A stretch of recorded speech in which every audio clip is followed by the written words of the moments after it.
So people are asking me all the time about organic and whether the USDA program on organic is a fraud or not.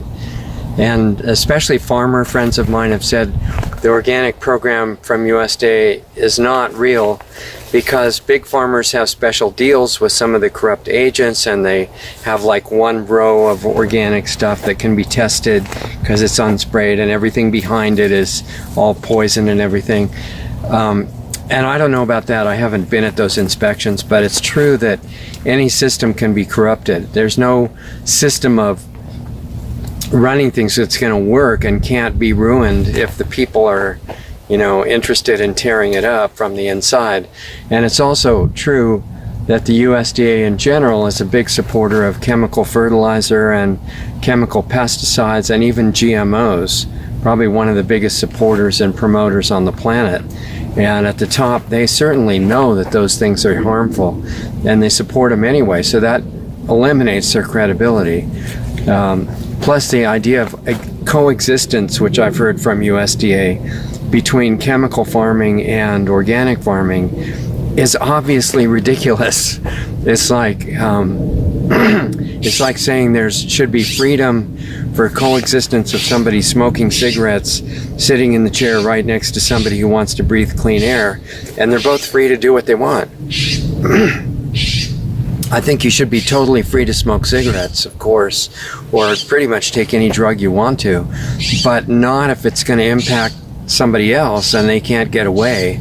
That's not a good idea. So the crime of GMOs has to stop completely. It's not something that can coexist with organic, which is just normal.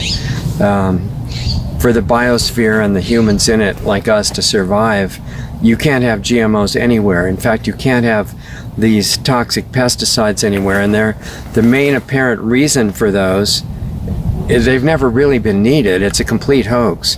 But they appear to be needed when you use chemical fertilizers to grow the food, and then it's all unbalanced nutritionally. The insects and disease know that. They're designed to wipe out inferior strains of plants so that they don't ruin the whole crop in the case of the human growing it for food. So the insects and disease move in because that's their job. And then the chemical salesman says, see, it's obvious if we don't poison your food, you're going to starve. Really ridiculous. I mean, insult to our intelligence if we had any, actually. So, but there's another side to the issue, even though USDA has a long way to go before it becomes legitimate and before it stops being a real harmful factor with environmental issues. And the other side is that certified organic, whole unprocessed food is a lot more likely to be unsprayed, unfertilized, non-GMO, which are critically important for your health. And of course, you don't need the certification. If you know the farmer, you can meet them and really see their place and ask them about their practices and get a feel for whether they're answering honestly or not. Then the certification's irrelevant. You don't need it. Or if you grow it yourself, by good means. So that's a good way to do it, and I've done that with a lot of farmers that aren't certified and talked to them and found out that they're at least as good as the organic standards.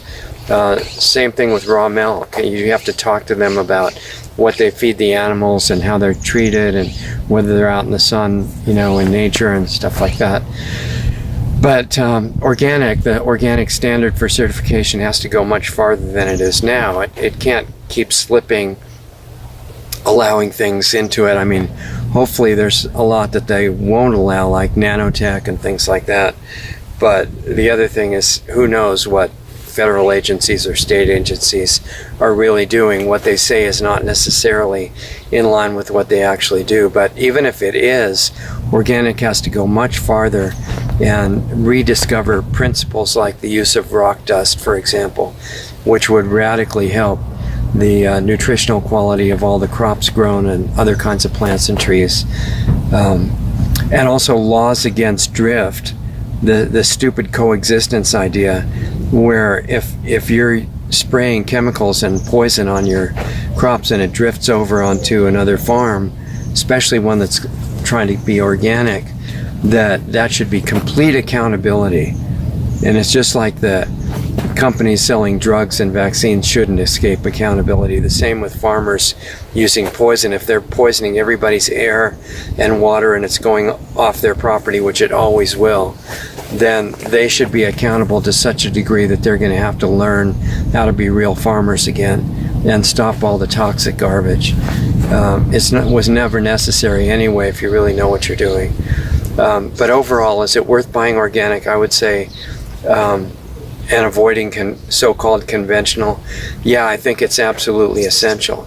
And if it's more expensive, it's worth it.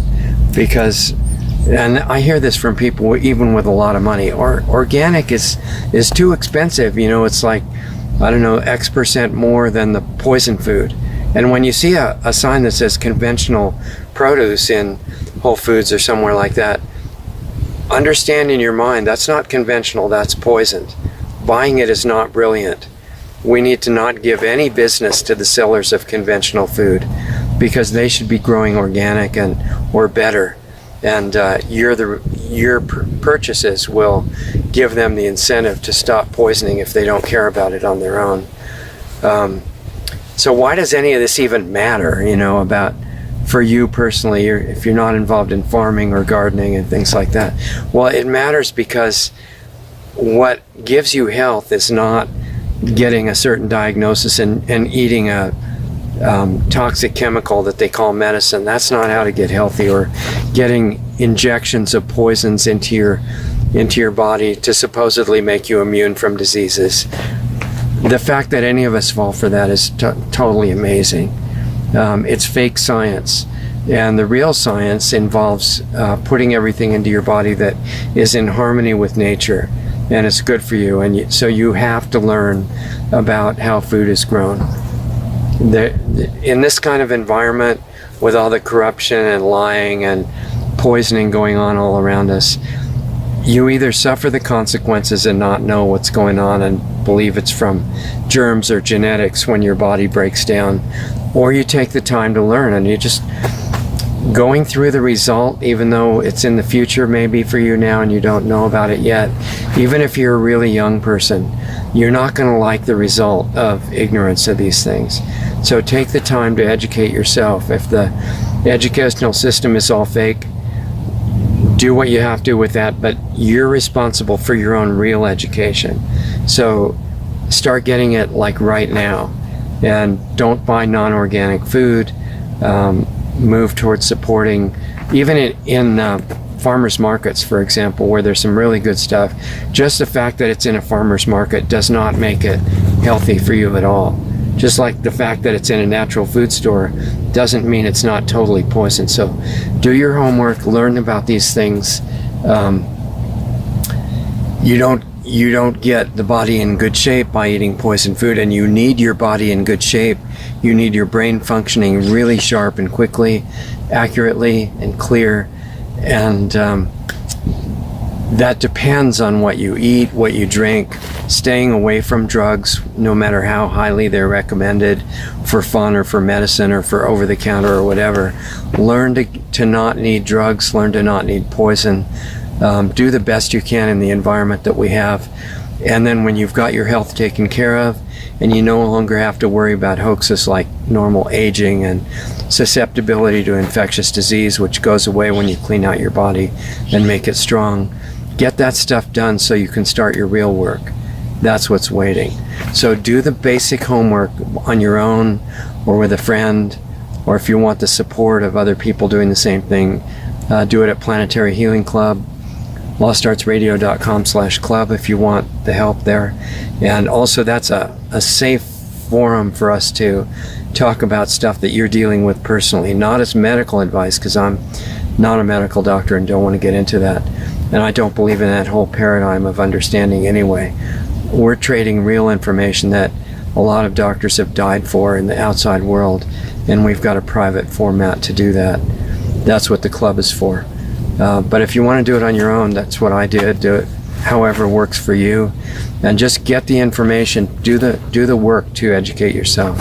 In this kind of environment, you need it. Get your health taken care of, your energy back up where it should be, and then help us with the real work, which starts from there. And I'll see you next time.